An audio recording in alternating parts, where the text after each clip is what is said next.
সাইয়েদানা ইসমাঈল, ওনাকে রেখে হাজার দৌড়াদৌড়ি শুরু করলেন সাফা থেকে মারওয়া, মারওয়া থেকে সাফা। আহা, এখন এয়ার কন্ডিশন করা, 4 তলা এয়ার কন্ডিশন করা, তো সুন্দর পরিবেশ, এরপরে দৌড়াতে দৌড়াতে আমাদের ঘাম ছুটে যায়। না জানি সাইয়েদাতুনা হাজার কি কষ্ট করে সেখানে দৌড়াদৌড়ি করেছিলেন, না জানি ওনার কি কষ্ট পোহাতে হয়েছিল।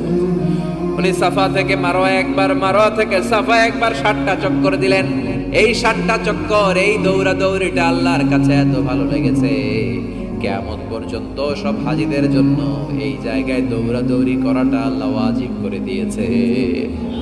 এটা না করলে আপনার হজই হবে না, এখানে দৌড়াদৌড়ি করা ওয়াজিব। দেখেন ওনার ওয়াইফের কাজ কত বরকতময়, উনি দৌড়াদৌড়ি করছেন, এখন আমাদের হজে যে দৌড়াদৌড়ি করা লাগে।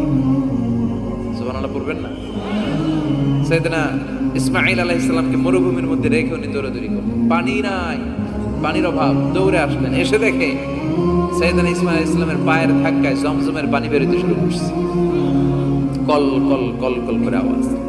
সাইয়েদনা ইব্রাহিম, ইসমাঈল, হাজার এরা আরবি ভাষা জানতেন না, এরা সুরিয়ানি ভাষার মানুষ ছিলেন। কোন ভাষা? সুরিয়ানি ভাষা।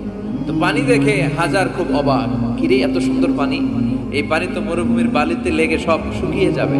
পানি যাতে না শুকায় উনি বালি চারদিক দিয়ে উঁচু করে এরকম বাঁধ দিতে লাগলেন, বাঁধ দিচ্ছেন আর ওনার সুরিয়ানি ভাষায় বলতে লাগলেন জাম জাম, মানে হচ্ছে থাম থাম, জাম মানে স্টপ, থাম থাম, কেফ, আরে পানি চলে যাস না, চলে গেলে তো পানি ব্যবহার করতে পারবো না, জাম জাম জাম জাম।